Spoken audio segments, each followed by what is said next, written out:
Hello, welcome everybody to the Bipolar Show. I'm Cameron. And I'm Brian. Welcome back. If you've joined us before, if this is your first time, this is Brian, and as the name suggests, he has bipolar disorder, and we talk a lot about what that has led to in his life, what it's going to lead to, kind of where we're at, and we talk about that stuff. Go ahead and give us a subscribe and a like. It helps us out and helps us build this into something more than just the two of us, and we would love for you to join us on this journey. Check us out on Instagram and TikTok as well. I like to start the show by checking in with where you are at on this our bipolar scale. 0 is nothing, super depressed. 100 super manic. 50 is kind of that steady zone. Where are we at today? So for the sake of the new audience, I'm always going to be between 20 and 80 because my medication has capped the 80 to 100 and the 0 to 20. But for the sake of this right now, I'd say I'm decent. I'm probably at 50, 55. I'm above medium. I took on a new project, and that helps. Okay. Yeah. But it didn't send you like into a manic state? I got real motivated the first day, and I've had to set, because I started writing a new book. I'm not going to tell you anything about it because it's not done yet, and I like to keep things close to the vest. But I started a new book 2 days ago. I wrote 4,000 words the first night, and I wrote 2,000 the second night, so a little less. I'll probably write another 3,000 or 4,000 tonight, and I'd like to finish by Christmas. Wow, that's my goal. It's ambitious. Yeah, New Year's at the latest. I do the teaching thing until the 19th, and then I go to New Jersey for Christmas with my sister and her kids and my parents. So, long story short, there's just not a lot to do there. It's the suburbs in New Jersey in December, and I don't have a car. So, I'll plug that thing away. Sure. On the last episode, I asked you if you ever tried to, manufacture mania to get out of a depressive funk or whatever. And you said not really, it just doesn't work that way. Yeah, mania comes on its own. Mania comes when mania comes. And it's, I read something that was big, and I'm going to paraphrase the heck out of this right now. But someone sent me an article they were talking about different types of intelligence, genius levels. We all have our genius levels was the point of this article. But one of the ways that genius manifests itself is in two extreme poles, where you have a segment of your life when you're in stasis and you're just reflecting and gathering and resting, and then you have extreme activity. And some people are more capable of this than others, but we all have a little bit of it. And so I don't know, I feel that I really resonated with that article that I read, because it was that's literally describing a bipolar person. You're just you're in stasis, and then you're woo, and then you're down, and then you're up. And when I do, you can't manufacture that woo, otherwise it goes within 2 or 3 hours. Okay. It's not sustainable. I mean, it's never sustainable, but it's artificial. Okay, that makes sense. Someone drinking a cup of coffee or something, just trying to stave off some sleepiness. Yeah, the sleepiness is going to come back in a couple hours. Whereas if you actually slept, then the energy would come. Okay. So you can't manufacture mania. How about, let's say you start working on a project and you can feel the wheels start turning a little bit. Do you ever okay, I'm kind of passionate about this and I think this is going to be successful. I don't want to burn myself out, or do you just I'm going to go as long as I got this energy right now? Full go, 100%. You don't worry about just getting burnt out before? No. The burnout, it's I don't know, there's a fear that, and it never happens this way, but there's a fear that the mania will leave before the project is finished. Mm-hmm. And that's my worst nightmare. And this actually this happened to me once in Montenegro. I went to a wedding I was in France for a bit, and then I met my parents in Italy, and because I was going to show them where I lived in Italy for about a week, and then we were going to Montenegro, which is the whole reason my family, my mom, my dad, and my middle sister was there, because our foreign exchange sister from 15 years ago was getting married. She was Montenegrin. So she had her family was pretty wealthy in Montenegro. They had hotels and stores, and her dad was like the biggest businessman there. He's since passed, but their names on everything. And the whole family, like her sister's kids, her parents, my family, were all there the week of her wedding. And it was great. We spent like a week there. It was awesome. And after that week, my parents went home. My sister went back to work.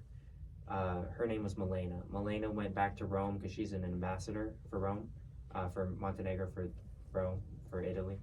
Oh. And her sisters went back to a different town. But I lost my wallet. And so I needed like a debit card to be sent from my house in America to Montenegro before I could buy a plane ticket or go anywhere or do anything. So I was stuck in Montenegro until this happened, and my parents ended up flying home to New Jersey. They stayed with my oldest sister for 3 weeks, and then they drove across country, and then they got my card from the bank, and then they mailed it. They mailed it. I was in Montenegro for like 6 weeks without the ability to spend $1, Wow. which has contributed to me not spending money during my years of travel. But I was able to do this because they stayed, like they owned a hotel. So I was able to eat and live in this hotel. And I could jump in the river, but I couldn't do anything that cost money. And I was like, okay, to answer your question, I'm going to write this French book now. And the motivation just wasn't there long enough. I stayed up one night thinking like, okay, this is how it's going to be. It was a fantasy fiction where I was going to have like split perspectives. It was going to be exciting. And the motivation left me after like a week. So I got like 4 pages in. And I had those 4 pages, and I wrote the Swahili book next, like months later. And then it wasn't until a year and a half later that I went back to the French book, and I had the mania again, and I was like, okay, I'm gonna finish this. But I had to really remember, 1, how to speak French, but 2, what I wrote for the first 4.5 pages, and then integrate that in. And I ended up scrapping most of it. It was just like a waste because I tried to manufacture that mania in a time where it would have been beneficial. Like the Spanish book, I had COVID in Spain, and I like this is a funny story actually. I got to Sevilla, and I had just gotten there from Egypt. We've talked about this in a past episode. And the girl who picked me up said, "Do you want to play basketball? The boys have a basketball team." So I'm like, "Yeah, that sounds great." So I played basketball, and the first day I was there, I'm guarding a kid, and he's like dribbling the ball up the court, like like coughing on me, and I'm like guarding him. The next day we all had COVID, and I'm cooking for the family. I'm cooking pasta carbonara because I can cook like 7 dishes. You can cook carbonara, huh? Yeah, I mean it's not that hard. There's like 4 ingredients. Okay. Okay, but I learned this in the restaurant in Italy. But I can cook like 7 dishes. Well, that's one of them. So I cooked pasta carbonara, and I just kept adding pepper because I couldn't taste the pepper.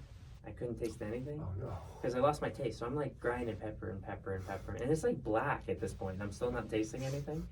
It's like, okay, well, I guess this is how they're gonna eat. So I serve it to a mom, a dad, and 2 adult children about my age, like mid-20s, early 30s. And they're like trying to be polite, but they're coughing and choking. They're like, "It's really good, Brian." And I'm like, "You guys don't like it." And in that moment, I didn't know what was worse, for them to think that I had COVID or for them to think I was a terrible cook. Because I pride myself on cooking these 7 dishes well. Sure. And so the mom went actually during dinner, because she said she wasn't feeling well. She went and she took her temperature, and she had a fever. And I was like, "Oh, and I can't taste and smell. Maybe that's why I'm a terrible cook." And they're like, "Oh, okay, it makes sense. You got it from the mom." No, she 100% got it from me and the basketball team. But the sister and the brother didn't, like me, the mom and the dad all got COVID. The sister and the brother seemed to dodge it. So they quarantined on the farm that they later abandoned me on, you know. And then I was there with the mom and the dad, who were at the time going through a divorce. Ooh. So it was me and the 2 of them, and the mom would say things like, "Brian, come help me in the kitchen." So I'd help her, I'd clean dishes, whatever. And the dad would be like, "Hey, Brian, check out this play," that he'd be watching volleyball. "Could check out this play." And she'd be like, he's helping me in the kitchen, honey. Mind your turn. I'd be like, I'm just going to hang out in the room for the next 15 days. And so, anyway, like that would have been a perfect time to write my Spanish book. Because I knew I wanted to write it. My Spanish was good enough to do it at the time. I just didn't have the mania. So, like, in that case, to answer your question, the mania kind of controls my output more than I control the mania in terms of when I'm productive. So it's interesting. It sounds like it almost sounds like extreme writer's block. Like as much as you could possibly be, because I know it's a common thing with people, but it sounds like it's not like even a struggle. It's just like a no, not going to happen kind of a thing. Well, yeah, I don't even try. And it's interesting because the writer's block aspect is like you can't come up with any ideas. I have ideas all the time when I'm not in mania. I just know I can't start writing it until I'm in mania. Do you jot stuff down or you just store it away? Yeah, so I keep it on it's like a filing cabinet where like I'll have an idea and it'll be put in the back of my head. And then I'll have like certain, like this is the majority of the story I want it to be about this. And then I'll pick like little nuggets of truths and circumstance like over the next 6 months, a year, however long. And then that'll move the idea closer to the front of my brain. And then I'll reach a manic episode. And then it's like, oh, this idea is ready. Let's get it out there. Brain dump, so to speak. Yeah. But what made this book that I just started 2 days ago a little bit more different was I had this idea like a month ago. And it's already fully formed. Like I know how I wanted to start. I know how I wanted to middle. I know how I wanted to finish. And at this point, it's just, can I write it? I cut my fingernails so they don't bother me on the keyboard. I'm growing out my beard because a long beard makes me write better. I've already gone over this in past episodes. So it's just got to happen. So you've been able to, or not, been able to kind of pick up a book that you've stopped and able to like get manic again and keep going. Have you had much success with that? No. No. No, I don't. I can't do projects that take time.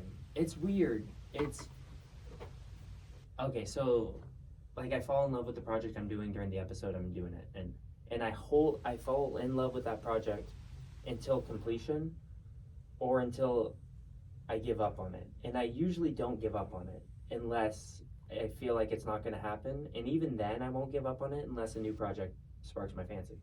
Tickles my fancy? Tickles. Intrigues me? Yeah. Okay. So, like, I really wanted to walk Africa. And that was like a 2.5 year project. I just didn't have it became like less and less of a probability over this time of like, I was talking to these sponsors, it didn't work. And then I didn't really have anything to substitute in with that passion. Mm-hmm. So I was like stuck on it. Now, I think I'm going to do stand-up comedy, and that's exciting to me because that's its own challenge. And now I'm less excited to walk Africa. It's like you have a finite amount of passion for something. Yeah, and passion leads to brilliance. I'm a big believer in that. If I don't care about something, I'm not going to be smart about it. Makes sense. Yeah. I guess the people that can do that are just like jaded screenwriters that are pumping out trash and they can make money and. Yeah, but who wants to do? I thought about that too. Like Nicholas Sparks pumps out like one a month, really? Or like one a year at least, a couple a year, and he's it's the same plot. It's like some soapy, gushy. Not for me. Sure, it's like there's a lot of stuff like like the show like CSI or there's a lot of stuff like that that's just formulaic. People love it, and they just rinse and repeat. I'm surprised at how often like the trash American like CBS shows, like CSI is a perfect example, air overseas. Oh really? Yeah, it'd be like 4 a.m. I'd be watching CSI Miami in a French, like mountain town. She'd be like, I love this episode. It's like this show, I didn't even, Law and Order SVU, like I didn't even know this was still on. People love that show. Yeah. People love that show, for sure. Yeah.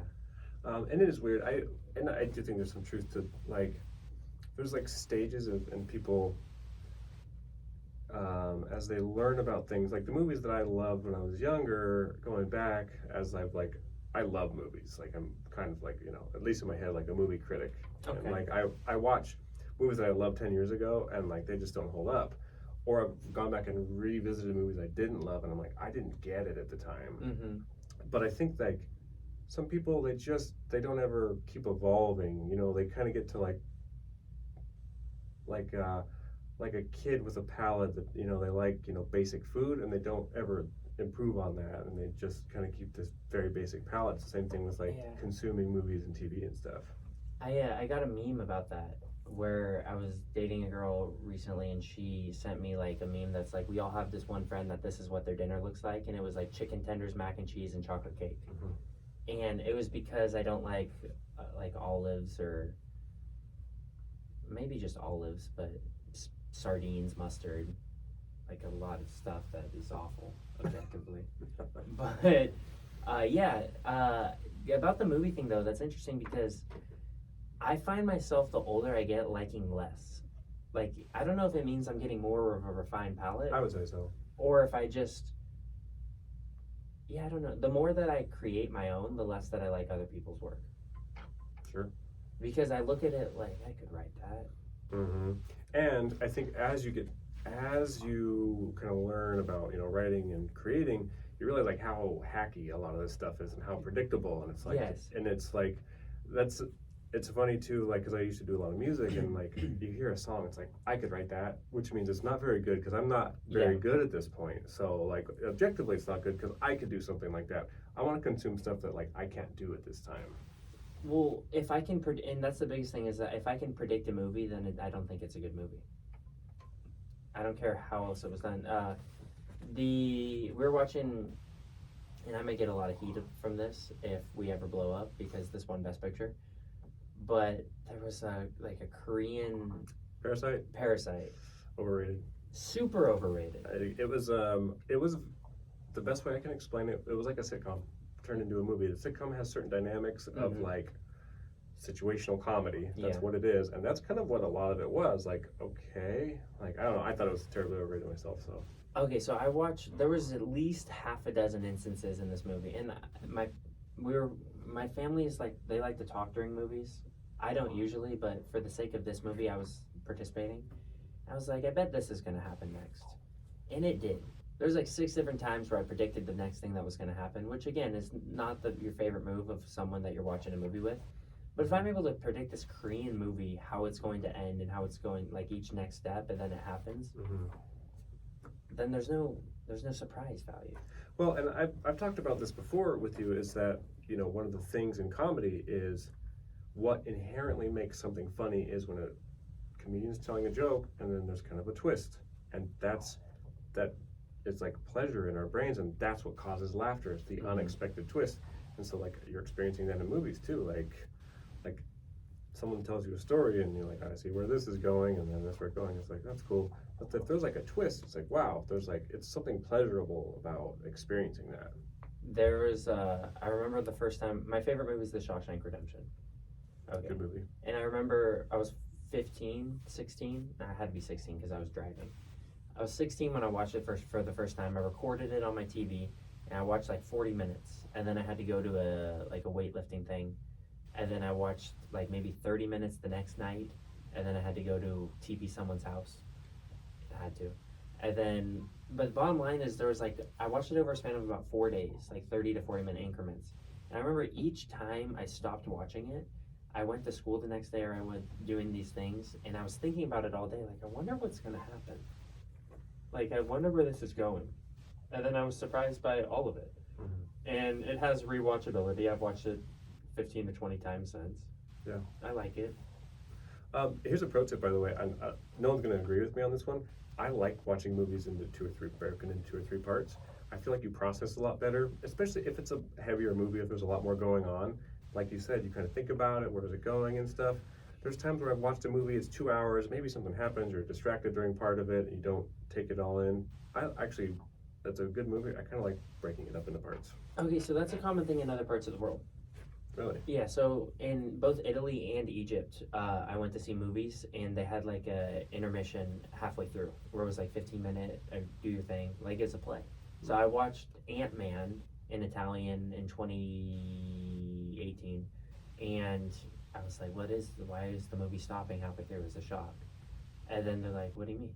Like, it was the most normal thing in the world to them. Really? And then I watched the new Batman movie with the dude from Twilight, Mm-hmm. and in Egypt, and that one needed a break because that was like 3 hours long. Oh, wow. Wow. So I think we're just, I don't know, we don't do that here, but other places do it. Huh. Makes sense. Yeah, sometimes you need a little break, shake it off, and think about it, process, reset. Uh-huh. So earlier, you were talking about, different types of intelligence. It's something that you have said has kind of helped you navigate some situations when you're traveling abroad and like being, and this is something that I thought about a long time ago. And for me, that was like, originally for me, intelligence was linear, right? It was, you're smart, you're dumb, or somewhere in the middle. Okay. And then, you meet someone, they say like street smart and book smart. Mm-hmm. And I think we know what that means, where it's like stereotypically street smart, someone who, they're good without a map, they know how to talk to people, they know how to fix stuff, they know how to navigate tricky situations, they know how to talk to cops, they know, they just know all of these things, like how to change a tire. And then you think of someone book smart as someone who probably never challenged in the real world, had their college paid for, super smart, but like they can do a mean book report. Yeah, but like if they have a flat tire, they're gonna have to call somebody or whatever. They can't even work a phone. Like probably not a lot of, just experience that's going to lead you to being street smart, so to speak, and you can totally get away with that in life, like especially if you're born into like a nice privileged scenario. And then so it's like, okay, so intelligence for me, I'm kind of learning, is not necessarily linear where it's just smart or stupid. There's like ways to be smart or stupid. So thought about that, and then I had a friend point out to me one time. He was like, that guy, he's kind of stupid. And I was like, I get what you're saying, because his knowledge, the stuff he knows, is really not much. Like it's almost embarrassing, like the stuff that he doesn't know.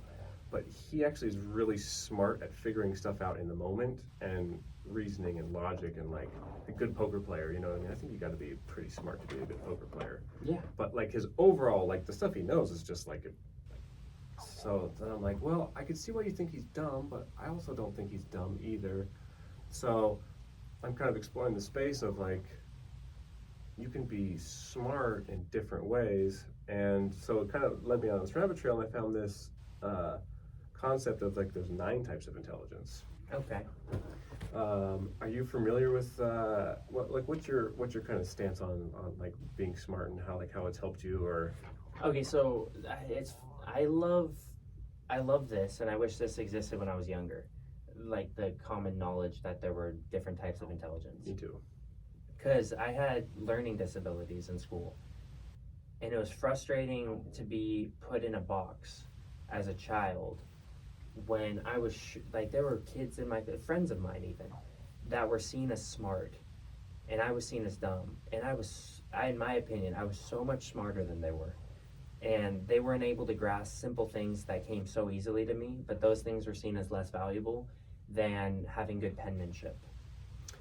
And I like how you say that there is certain value associated with different levels of intelligence and different types of intelligence. She can read 60 words a minute, like she's real smart, or stuff like that, where it's like, oh well, can she reason her way out of a situation? I don't know. Can she create a story, or can she follow directions and blindly puppet? Be puppeted. I don't know. There was a girl in my class. I'm not gonna say names because we're not trying to blow anyone up here. But she got A's in all of her classes. All the teachers loved her, and she just didn't get the most common things, or you'd have to explain stuff to her, but she was seen as so brilliant. I know someone just like that. I went to school with someone just like that. A straight A student, teachers loved her, and I was like, this girl. No. Mm-mm. No. Anyway, so yeah, I would always equate intelligence to passion. If you can be passionate about a thing or a subject, intelligence can grow. Because you said there's 9 types. So there's one type that I'll talk about right now is intrapersonal. Mm. It's intrapersonal, which is how well you know yourself. And I'm getting better at that through therapy. I was gonna say, after looking through these, not to be rude, but that probably like not now, but like 10 years ago, it probably had to be one of your lowest levels of intelligence. Oh, absolutely. I didn't know anything about myself, and it's still probably not one of my higher ones. You know, I'm doing the best I can at it, but I didn't even know I was bipolar until 3 years ago. You know, like how well do you? I'm staying up 6 nights in a row, and I can't read without getting a nosebleed, and I didn't know I was bipolar. I didn't know I was dyslexic. I just thought everyone had these problems. And I think too, like so that involves. I'm really bad at that too, and I think of it as being in touch with your emotions. And for me, that's like at least just being able to explain your emotions. Like a lot of people are bad at that. Societally, men are not taught to be super emotive in general. It's not even our society; it's most societies. Most society. Yeah, like you talk to like Hispanic culture, like the machismo, like it's almost frowned upon. No, it's definitely frowned upon. Like if you're showing emotion, if you're crying when you're sad or something, like then toughen up. Yeah. You know. Yeah, and I think also too, it can relate to something that's not quite the same as like, I have a hard time like resting. Like sometimes like I just work myself too hard, like in the gym or playing sports, and it's like I wake up and I'm hurting, and it's like I just gonna drink some coffee and power through it. And it's like you need to take a break, but I just ignore all the signs that my body's giving. I think that's also a type of intrapersonal intelligence too. That's like it takes work, and some of these are natural, some of them are learned. That would go like bodily and kinesthetic. You think? It's skirting. That would be like knowing how your body works. Okay. And if you know when it hurts, I counter that as knowing when it works. Okay, I was thinking more of the bodily kinesthetic as just like hand-eye coordination and the ability, because I know people that are athletes, but we go bowling and darts and pool, and they're just good at all sorts of stuff. I teach them something new, and they learn it so much faster than I do. Yep. And that's like, and I know some of these people aren't necessarily the smartest people, but like that level of intelligence, I'm jealous of it because it's fun. We played at Caldwell Park here in Redding, California. They have soccer 6 p.m. every Sunday, and I've played soccer less than 15 times in my life, and I'm not very good, but I'm pretty athletic. I played basketball in college, and I played baseball and football, American football, and tennis through high school. So I have I've just been decent at athletics my whole life. So we're playing soccer, and I'm able to score a couple goals on the backs of my teammates who are actually good and putting me in good positions to score. And there was this one guy that kind of collided with me, and he fell down. I was like, "Oh, I'm sorry." And what he did was he ran in front of me, and he stopped to like get fouled. And so I like ran into him, and he stood up, and my teammate was like, "Dude, what did you think was going to happen?" And the guy turned around and pointed at me. He said, "You are a terrible player." And I was like I know. Like I played like 15 times. He goes, "Oh, you've only played 15 times? That's amazing." I was like, I guess I'm not that terrible, eh? And he apologized. He got heated in the moment, but the point is like he had thought I played a lot more times than I had, and he thought that would be a bigger insult than it was. Oh, that's funny. Yeah, like, oh, this thing I never do, I'm not good at it. Yeah. You know. Yeah, and I do like there's some truth to like that, like the carrying over. Like I used to run a little bit when I was younger, but I did music, so I never like pursued athletics. As I've gotten older and staying in shape, I've kind of pursued some different stuff and like looked into like body mechanics, and because like if you think about like a baseball swing and a golf swing, and these have a lot of similarities with like hips and shoulders and movements. They're all different, but they all have a lot of things in common. Yeah. And you see like athletes, they can pick up stuff really quick because whether they've studied it or naturally have it, it carries over. And that's its own unique type of intelligence for sure. My mom watches Dancing with the Stars, and there's almost always an athlete who wins that. Or does really well on it. Yeah. And part of that too, I'm sure you've noticed, is they also have usually like built-in crazy work ethics when they're out there practicing, which is part of it too. Yeah. But being coordinated, it just helps. Oh, absolutely. Yeah. That was the thing. So I did baseball through high school, and then I broke my right wrist playing basketball senior year. So I switched to left-handed, that's when I said, screw you, genetics, I'm left-handed now. Gotcha. I liked it better. And when basketball season was over, I had to brace up my wrist to heal it. So what I ended up doing was I couldn't grip a bat or throw a ball. When I was bored in my house, so I was like, "Oh, play tennis." So I just taught myself how to play tennis as an 18-year-old as a lefty. And there's 23 people on the team, and by the end of the season, I was 8th. Wow. Yeah, I mean, it was the top 4 were pretty untouchable, you know. But it was like kind of cool to be able to beat some kids that spend like thousands of dollars a month on lessons with my opposite hand on a sport I just picked up. Yeah. And it's something too. It was kind of a bummer to kind of realize this, but there is there is just a cap on natural athleticism. It doesn't matter how much hard work you put into something and how much I for some reason I was under the impression that if you pick up something, you could just continually get better and better and better at it, and you can to a degree, but a lot of people are going to hit their kind of ceiling relatively quickly, and then it's very, very small gains. Yeah, and we talked about how bipolar confidence is a real thing, Mm-hmm. and that can help, but it also hurt me in basketball because I thought I was going to make it professional. Like, I just knew it. I worked harder than everybody. I was better than people in high school, or at least on the top end of that scale by my senior year. And then I went, I went to Southern California, and I just wasn't as good as the other players. And I worked harder than them, and I got about average for that level. But I hit my ceiling basically. So it was frustrating to know that I ended up getting cut. It didn't work out, and it was devastating to know that I didn't make it. But looking back on it, I was fighting an uphill battle. I was never like LeBron James dominated, Steph Curry. These guys dominated a level, and then they moved up a level and they dominated that level. I never dominated any level. Gotcha. I was just like pretty good. Well, and even to that, like, you have athletes that dominate every single level until they don't. Yeah. Like, that happens too. Yeah, and so I just thought I would always rise to the top. Like, I'd get in 7th grade, I was decent, and by the end of 7th grade, I was pretty good. And 8th grade, same, and then high school, same, and then senior year, I was average, and then I got like pretty good. And I just, every level that even in baseball, they moved the fences back when you're 10, 11, 12, 13, 14, and I could like almost hit a home run at each level, and by the end of the year I'd be able to hit one. I was like, okay, I've improved this much during this year. And I just thought I would keep improving. Like, I thought if you put me on the Lakers as a 22-year-old, I would figure it out in 2 years. And I still honestly probably believe that. Like, I think I'm not going to be as good as the people who are on the team, but I went to Boise State, and I tried out for the team there. They had a walk-on day, and they had some of the players come out and they played. And there's 15 people on the team, and 7 of them were so much better than me.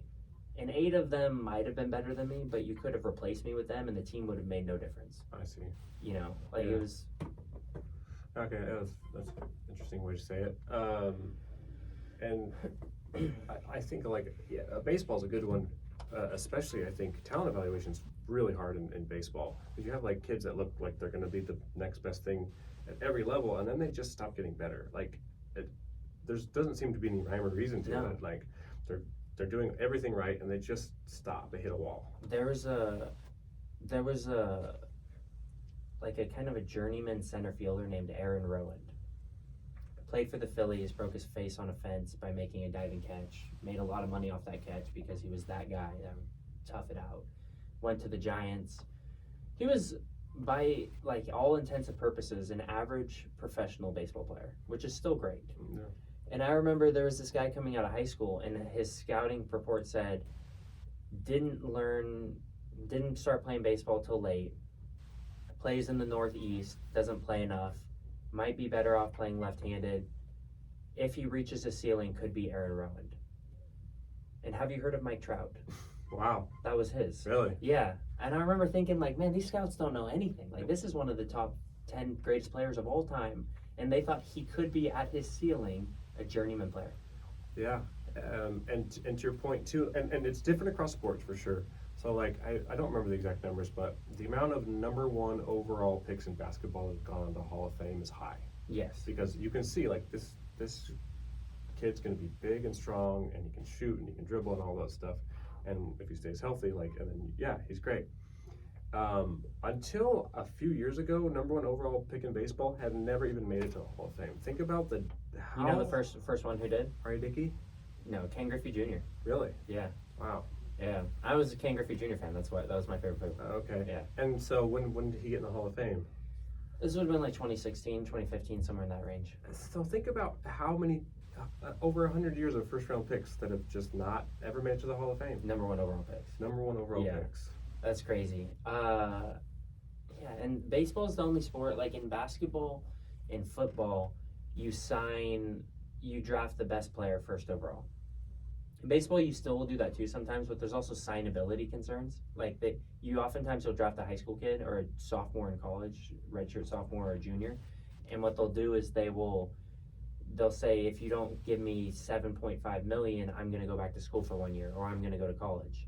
And so what you do is you might take another guy who will say, well, I'll sign for 6.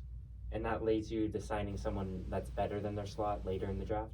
So you might have gotten the 9th best player first overall because he gave you more flexibility later. So anyway.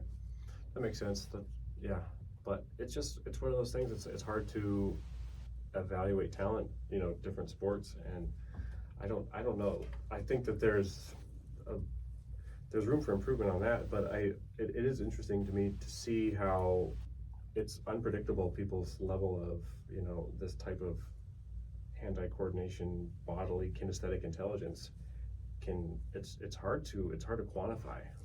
Well, it's like any other intelligence. It's hard unless it's easy. Like the ends are pretty easy. Like if you get Beethoven in a room, you're like, oh, he's a genius.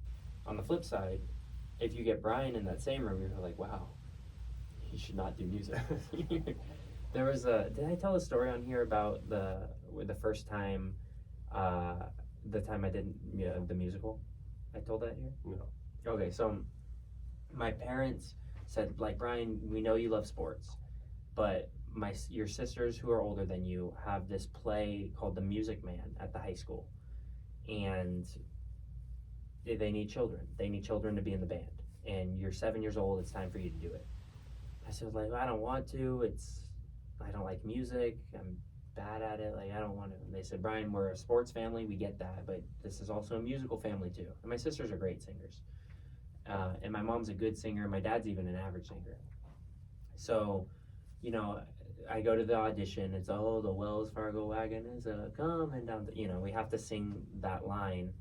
And so we go through, I get the part because all the kids get the part. They need kids. So we go through like 30 practices, 7 shows, 2 matinees.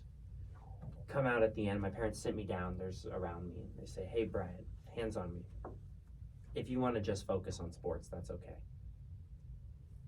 I was 7 and I knew what that meant. Yeah. Like, you suck at music. That's hard to hear.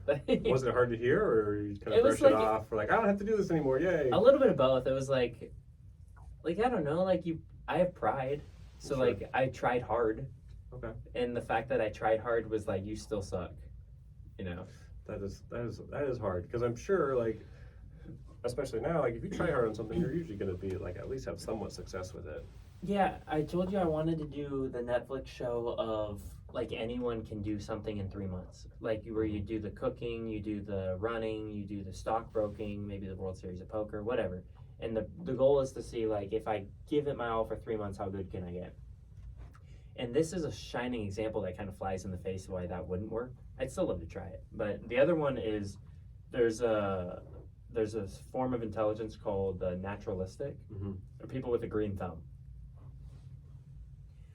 During COVID, we were getting into gardening. I was living with a Spanish girl in my house, and the one I referenced in a past episode that ended poorly, but it was my dad, me, and her all had like different sections of our backyard where we were trying to grow things. It was gardening. This is COVID. Everyone was doing it. Yeah. And I got these basil seeds from, it was basil, tomatoes, and oregano. So I planted all three, and like here, and here, and I started the basil from seeds until they sprouted, and then I planted them. And it's like 2-3 weeks, and I haven't gotten any oregano, and I haven't gotten anything from tomatoes. I probably overwatered them. I just killed them. But the basil have sprouted about that much the first week and a half. I'm like, this is exciting. So I'm watering them. I'm like, look at my basil, look at my basil. I'm like excited to see my basil every single day. But they seem to have plateaued at about the 3-week mark. And then after another week, I felt bad because my dad and this other girl's garden were both booming, and I couldn't get mine to grow. So I brought my dad over. I was like, why is my basil not growing? And he takes a piece and he smells it, and he goes, this isn't basil, these are weeds. So I had been watering weeds for a month. Oh man. So I mean, with this naturalistic intelligence, do you think some people are gifted that way naturally, or does it take work? Because I know people that are like that, but they put a lot of work into learning. Okay, so my sister Megan, oldest sister, has this false impression of her childhood. She always pictures herself like, she's like, oh, when I used to be out in the garden with dad and hanging out in the field with him, she was inside reading books. She did nothing outside ever. But in her head, because she gardens now with her kids, she's giving them the same childhood that my dad gave her. So I don't want to kill that impression, but she was never outside. You know this, Megan, deep down. But she's also got a bad memory, so maybe she doesn't know it. But anyway, she is a phenomenal gardener now. Like, she just takes to it. She lives in New Jersey, which, for those of you who don't know, it's called the Garden State. And so nature does a lot of the work for you, but she does a lot of like prepping and pruning and making sure. I mean, she's got like a huge garden with like dozens of different crops, and it feeds like spinach, tomatoes, basil, oranges. I mean, I don't know if oranges or not, but my point is just like different types, and green beans. And when we go there in the summer, it gives them months and months of food. And she actually got third place in her area because they did like a gardening competition. She took third. Wow. And I watered weeds, and we're the same bloodline. So you would say that's another area of intelligence that you are lower in, but I also think this can refer to like raising kids or raising animals or whatever. I mean, you don't have any kids. I mean, do you have pets ever? I have a dog, but I've never been like the primary caretaker. It's my parents' dog, and I had a parents' dog. So like I'm good at like. That's actually. I wonder if that's related. That's interesting. There's I can run the dog and I can take care of the dog for like short periods of time, but I don't want a dog as like that's a 15-year commitment. In the same way, I've never wanted a kid. I mean, I'm going to want kids, but to me, like take maybe because I'm not at a spot in my life where I feel like I can financially take care of myself, but I've never wanted to take care of anyone else, like at all. That makes sense. And gardening, I think, maybe falls into that same category. Like, oh, I can spend 6 weeks, in all this water and all this seeds, getting this basil that I can buy for 49 cents at the store. Yeah, you can buy like that living basil and just stick it in some water. Yeah, I started doing that. That's like cheating though. So I got really into the piano for like 3 weeks post first breakup with the LA girl, and I would go play, and I actually got like pretty decent at it for 3 weeks. But I didn't have the passion to keep going. It was just like I was trying to find meaning post breakup, which we all do. It's you have the makeover, do whatever. I got a haircut, and there was one button on it that if I hit it, it would start playing itself. So when people would walk into the room, I'd hit that button so people would think I got really good at it. And I think that's the similar equivalent of if I buy a basil plant and I'm like, this is my basil. Like, no, I just bought that. Homegrown basil. That's pretty funny. So those are so you do have some musical intelligence if you're able to pick it up. As musical intelligence is one of the other ones. Maybe not something you'd ever lean into or whatever, but some people can't. They just can't move both hands. They can't, independently. They can't read music. It just doesn't work for them. Well, like I can't sing at all. You heard that when I sang about the Wells Fargo wagon was it coming down the street. Please let it be for me. No, can't sing at all. I have my range is about this big. When I go higher, my voice cracks, and when I go lower, I cough, and then I can't hold a key. Anyway, my parents actually had to ask me to stop singing when we go to church because it's distracting. It's pretty funny. Yeah. I have a pretty high musical intelligence because I did it for a long time, but I can't sing either. It's one of the biggest frustrations I've ever experienced. But really? I can't sing. I mean, I put a lot of work in. I like a lot of work, like vocal lessons and doing vocal jazz and stuff like that, to be able to kind of carry a tune and not be offensive when I'm singing because I was so bad. But like other like instruments, I can pick up pretty easily. So I said really to what you said, and you said yes, and then you started talking about how I think my really was geared toward a different part of that sentence. Oh. I meant like really that was one of the biggest disappointments of your life. Yeah. Like that bothered you that I much? really wish I could sing. Really? Really. Well, I mean, if you're like, if you think about it, like, because I love music, you know what I mean? Like, See, that makes sense. Love it. Like, that's one of the basic things that like I knew a lot of talentless musicians that were great singers. And I was so jealous of them because they were so naturally, they could just sing and they could carry a tune, they could hear a song once and sing it. They couldn't read music, they didn't understand even what they were doing, but I was so jealous of this because if you can sing, it makes everything so much easier in the world. Like if you're trying to teach someone a song, you sing it for them or whatever, and that's, if you're a good singer, that's like your highest potential to be like famous, you know what I mean? Mm-hmm. If you're a good singer. Like, yeah, like think of like Beyonce, what she makes compared to the most famous trumpeter. Right. Yeah. So that's just, I always wish I Is could Beyonce sing. a really good singer, or is she just... She's good. Okay. I'm not sure. Like I said, I don't listen to music, so I'm not sure if she's famous because of like, just, like she presents well on stage. Yeah, that's a valid question too. Okay. You look at someone like Lady Gaga, like phenomenally good singer. Is she? Yes. Okay, Very, very good. Because I know like Britney Spears, that was one of the knocks, was that she wasn't actually that good at singing. She's all right. Okay. The Olivia Rodrigo, whatever her name is, she's been famous lately. She's not terribly gifted. She's got some popular songs. Carly Rae Jepsen.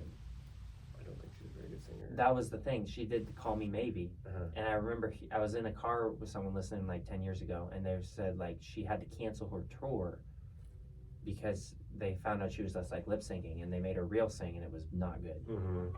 Yeah, it happens a lot. And there's also a ton of really good singers you've never heard of before. And so like that was kind of my theory with Lady Gaga. She was known for having like these crazy songs and outfits and stuff, but like I was never a fan of her music because it was just poppy and whatever, not my thing. But kind of going back and listening just like what she's capable of doing and the project she's done now, it's like, oh, she's super, super talented. But if you're super talented, that's not enough today. No, not even close. You have to have like a gimmick, and then you can lean on your talent later, but you have to get out there somehow. I know that because of my books. Like I know, that sounded arrogant. I don't mean that I'm that talented on my books. I'm saying it wouldn't matter even if I was, because no one's like, no literary agent, no literary agent is reading. Mm-hmm. There's I spent all day today and a lot of the last 2.5 years just like submitting book submissions to literary agents that aren't getting to read them, or no response, or they're just, you're one of 1,000. They ask for the first 5 pages. It's like, and then they're a mythical creature, like the concept of a literary agent, because I've never actually met one. I've never met anyone who knows one. And I'm going through my contacts, and I have a wide range of people who I know. No one who I know knows a literary agent, but you need one to get a book published nowadays in the United States and in England. But what they do apparently is they wait till you get famous on TikTok and Instagram and all that, and then once you're famous somewhere else, then they'll be like, okay, I'll represent you. So I forgot how we got on this tangent. We were talking about... talking about talent. So my point is, like, it doesn't matter how talented of an author I am. If I don't have 1.2 million TikTok followers, I'm not going to get a book published. So therefore, the comedy route it is. Yeah, and I've read some articles, I don't know if they were, I think they were by editors, or I don't think they were by literary agents, but it's like, they just see so much trash all the time that their motivation to even start exploring, submissions, especially from unknown people, is just like, I don't even want to read it. Why would I want to? It's just likely 99% of the time it's going to be just garbage. Yeah, and that's true, I guess, but like that's your job. Yeah. I'm like a basketball scout is like, oh, I don't want to scout this potentially great player because there's a lot of bad ones. Oh, you'll get fired. Yeah. And so if you're not doing your job, then switch professions. Mm-hmm. There's a lot of us that are out there that know that can write a good story, and that people enjoy reading. Yeah, and there are a ton of people that are constantly consuming books and they want more. So like there is a market. It's not like no one's reading anymore. Yeah. Plenty of people are reading and listening to audiobooks. Mm-hmm. So not intrapersonal, but interpersonal intelligence is different. That's like how you communicate with others. Yeah. Now I imagine you would consider yourself pretty high on that. That might be my highest. Okay. That one, and then there's another one what's another one, like creativity? Which one? There is, let's see, there's linguistic. Maybe it was linguistic. Keep going. Spatial. No. Logical, mathematical. No, I'm okay on that, but no. Existential. No. I think we covered all the rest of them. Okay, so it'd be linguistic, or my top two would be linguistic or interpersonal. And those can go together. Yeah, like I communicate really well with people. I know how to problem solve with people. I know how to be in certain situations and make friends anywhere. And I'm really good at language and storytelling. So those two are probably the two that I'm strongest. But it's interesting because with these 9 types of intelligence, there are some fat holes in my knowledge base. And I wonder which one of these intelligence is like mechanical or like fixing things. Because if my car broke down on the side of the road, I would walk. Like if I had to. Like I couldn't fix anything. Where some people can just see something and know how it works. They could take apart a machine and put it back together. Is that spatial? Yeah, well, and I think like that's a good example of a lot of these are like combinations of stuff. So there's like sure spatial. That's like, there's tests where it's like, okay, there's a cube and the top is red and the sides are green and the bottom is purple, and if you roll it one way, what side's now on top? There's people that can't even tell you these things, or like, there's the problem where you walk down here, this is on the right, this is on the left. What do you see over here based on the information given? They can't visualize it in their brain. Some people are really, really good at that. And so you could, like, say, fixing a car, that could be a combination of, kinesthetic, moving. It could be problem solving. It could be, visualizing what's wrong. So it could be not necessarily just one thing, but like a combination of all those things. Okay. Yeah, and if you give me a Rubik's Cube, you can give me a Rubik's Cube in a decade, I'm never going to solve that thing. You don't think so? Even with an instruction manual? Nope. Really? Nope. So lower on I guess that would be the spatial kind of thing. Like I was not meant to be an engineer. Okay. Yeah. But I think to your point too, like with going together, I do think like the English language and being, interpersonal can go very well together. Yeah, it's a great combo. It's unfortunate that it doesn't pay as well. Okay, so it doesn't pay as well to be good at that, but it pays way better to be great. So like, if I was an average engineer, I would make so much more than I'd make as like a good linguist. But if I'm a great linguist and interpersonal communicator, like then all of a sudden I can tell great stories and produce movies or get on stage and make thousands laugh, then I'm making millions. Yeah. But if I'm not making millions, I'm making like 50 to 60,000. Yeah. Whereas if I'm in STEM, if I'm a scientist or an engineer or whatever, I'm making like 150 if I'm just average. Do you know the economic model called the tournament model? Have you heard of that before? Mm-mm. So like a tournament, like think of a poker tournament or whatever, where like, the top 1% gets all the money. Mm-hmm. There are, like, acting is the same way, right? You have 99% of the people grinding, serving tables, going to auditions, and that get in there hardly making any money. But if you make it, you're going to make all the money. Yes. Baseball. Yes. Sports are like that. Yes. It's a tournament model, it's called. Okay. So it sounds like you kind of gravitate toward that tournament model a little bit. Competitive as hell, Yeah. But if you make it, you're going to make it a lot. Well, I think the things that I like, reward tournament model. You know, so like I wanted sports. I want performance based books. The books thing is so weird to me because up until about age 25, I never would have thought books would be anywhere near my future. But I like it. I like telling stories. It's like solving it's, I don't know, it's like if I can create a world, and I've kind of gravitated more in my most recent books and the English ones to more world building and like fantasy type. And I've enjoyed that more than just like late night comedy or sexual or whatever historical fiction. You know, different types of stuff that I've done. But there's a joy to creating a world, putting it out there, and if I can do that well enough, it's exciting to know that I can make it just a bunch of money. Sure. That's and I think if you look at some of the most popular stuff, it's world building based. Lord of the Rings, Harry Potter, any kind of that sci-fi stuff, largely based on the universe where everything happens and how stuff works in that universe and stuff. That's immensely popular, and if you're good at it, like I'm sure there's a ton of money in that. Well, it's interesting. Now I'm getting ahead of myself, but I look at it as like J.K. Rowling. She did a great job world building. But the cynic in me says she built one world. You know? Mm-hmm. I've built like 4 already, you know? So maybe that's some of the arrogance in it, where it's like, and I did it in French. I built a different world. Then I built in a fantasy fiction that I wrote in English, and I'm writing a different fantasy sci-fi one in English now. And I keep building these different worlds that are unrelated to these past worlds. And she had a lot of success, and Harry Potter was written beautifully. But I'd like to see her try a different world. You know, now she's doing all these prequels and stuff with like Dumbledore and stuff. It's like, really? Yeah, it's like a Enchanted Beasts or whatever. I watched one of the movies. It was okay, but like I'd like to see if she just struck gold and like happened to hit this one vision and it hit her and it was great, or if she could do this to more. Yeah, it's kind of one of those things where it's like you've heard a band, they have a song that's great, you know what I mean, one hit wonder. They just keep trying, kind of sounds the same. They kind of dabble in other stuff, and they just don't have it. But that one song, it's like it's a banger and everyone loves it.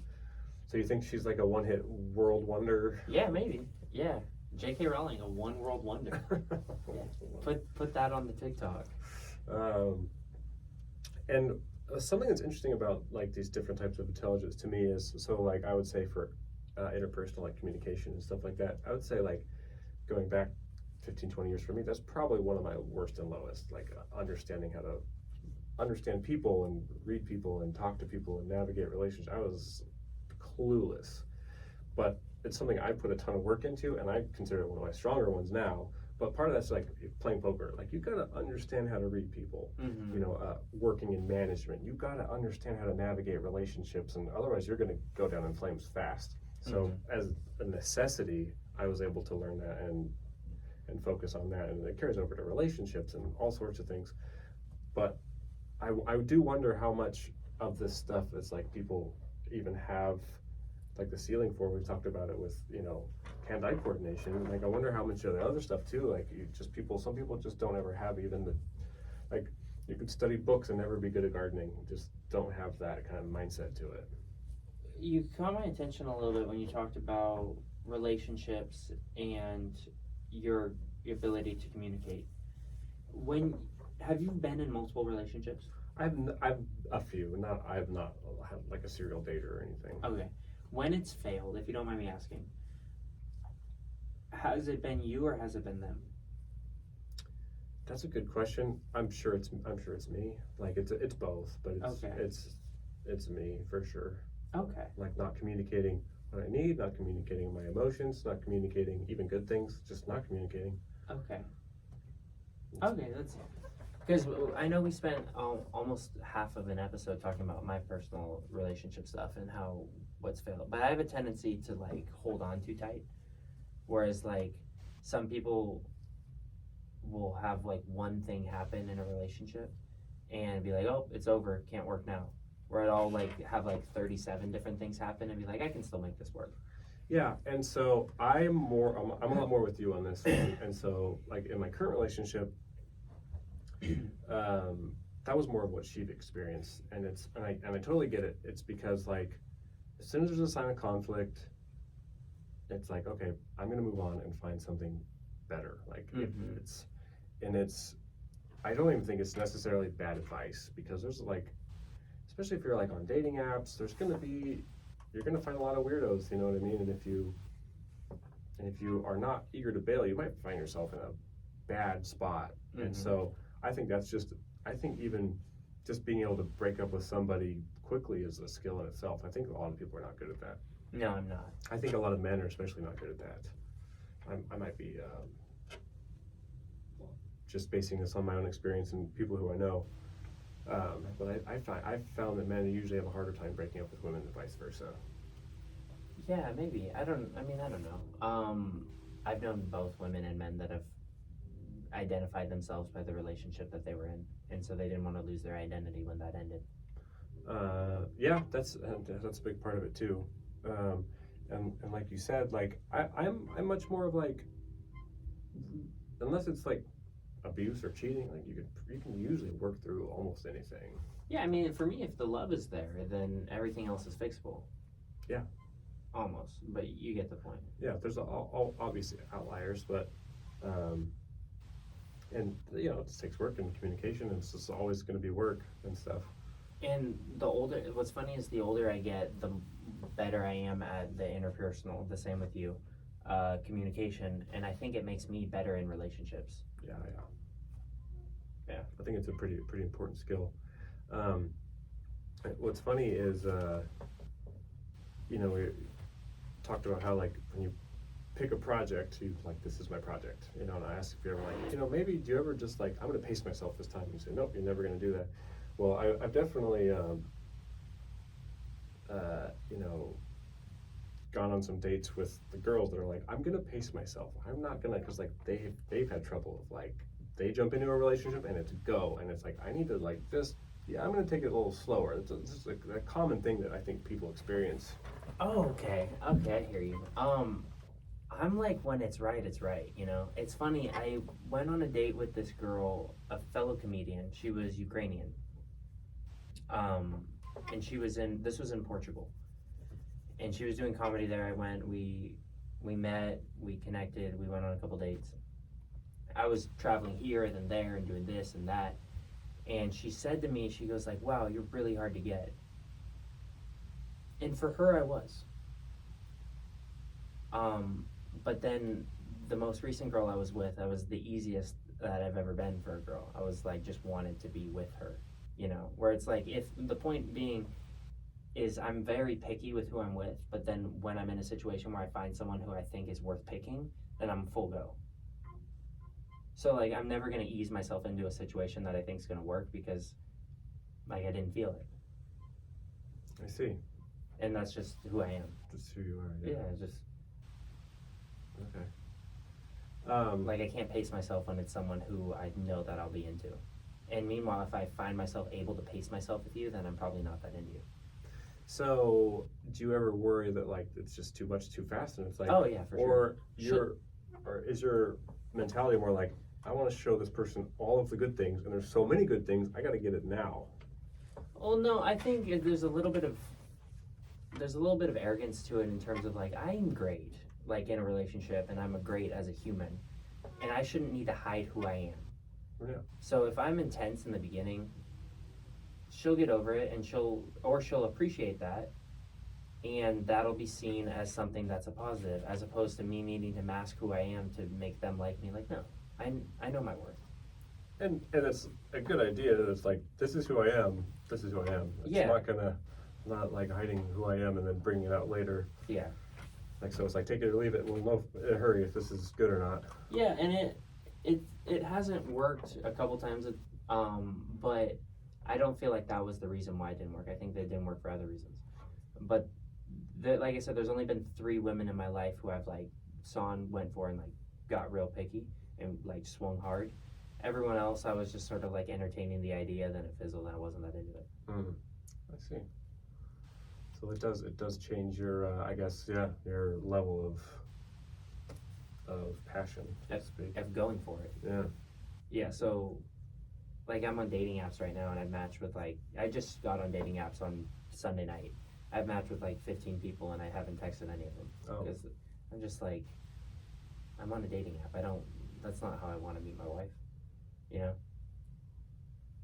know? Yeah, I get it. It's I think a lot of people want to meet it in some environment that they're in naturally. And So tell me what books you're reading. What's your favorite cup of coffee? Like, come on.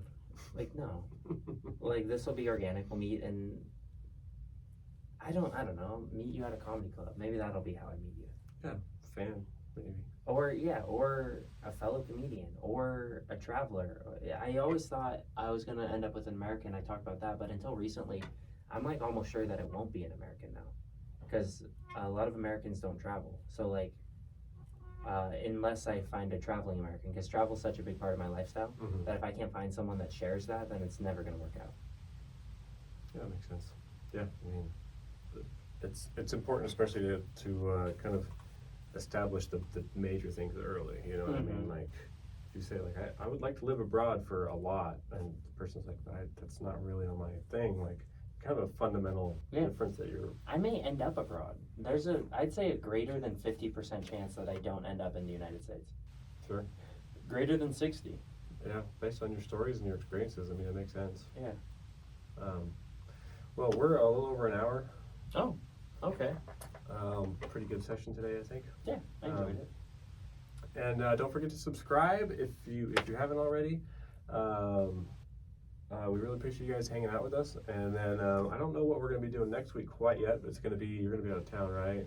We could film on Monday if you want. Do you have that day off? I don't think I have a thing on Monday. What about Tuesday early afternoon? I don't think so. Okay, my next week is really crazy. Oh, so we'll take next week off? Or we do, because I'll be in New Jersey on Wednesday. I could figure out how to do the Skype or whatever. Okay. We still can't go live, right? Because we don't have 50 yet? We might be able to. Yeah, we might just go live. So, yeah. But we'll figure it out and we'll let you guys know. And thanks for hanging out.